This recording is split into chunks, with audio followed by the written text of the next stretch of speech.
ملک یمن میں آباد قبیلہ طے کے سردار حاتم طائی کے پاس عربی نسل کا ایک بہت عمدہ گھوڑا تھا۔ خوبصورتی اور تیز رفتاری میں یہ گھوڑا اپنا جواب نہیں رکھتا تھا۔ ایک دن روم کے بادشاہ کے دربار میں حاتم طائی کی سخاوت اور اس کے سبک رفتار گھوڑے کے بارے میں گفتگو ہو رہی تھی۔ اپنی اپنی معلومات کے مطابق ہر شخص حاتم طائی کی تعریف کر رہا تھا۔ درباریوں کی یہ باتیں سن کر بادشاہ نے کہا، جب تک ازمانہ لیا جائے کسی کے بارے میں رائے قائم کرنا عقل مندی کے خلاف ہے۔ ہم چاہتے ہیں کہ کچھ لوگ حاتم طائی کے پاس جائیں اور اس سے اس کا وہی گھوڑا مانگے۔ اگر وہ دے تو بے شک تعریف کا مستحق ہے، عذر کیا تو ثابت ہو جائے گا کہ ریاکار ہے۔ سب نے بادشاہ کی اس بات سے اتفاق کیا اور وزیر کچھ لوگوں کو ہمراہ لے کر حاتم طائی کے ہاں پہنچ گیا۔ شاہ روم کا یہ وفد رات کے وقت حاتم کے گھر پہنچا۔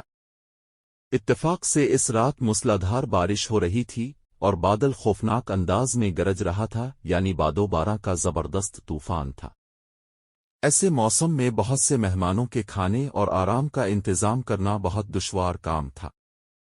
ان تمام مسائل اور مشکلات کے باوجود حاتم نے دسترخوان پر بہترین بھنا ہوا گوشت مہمانوں کی خدمت میں پیش کیا۔ صبح ہوئی تو ادھر الفادیر کی باتوں کے بعد وزیر نے اپنے آنے کا مقصد بیان کیا اور وہ گھوڑا اس سے مانگا جس کی دور دور تک شہرت تھی۔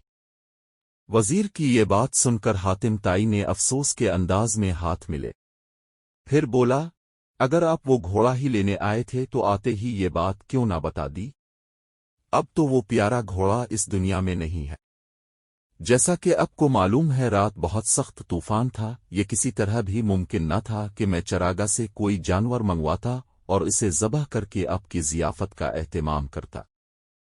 گھر پر صرف وہی گھوڑا تھا اور مجبورنہ میں نے اسی کو ذبح کر دیا، کیونکہ میں یہ بات کسی طرح بھی گوارا نہ کر سکتا تھا کہ میرے مہمان بھوکے سوئیں۔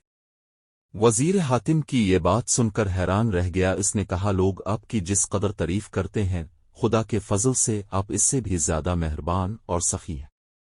بادشاہ کو جب یہ سارا واقعہ معلوم ہوا تو اس نے بھی یہ بات مان لی کہ حاتم طائی واقعی تعریف کا حقدار ہے۔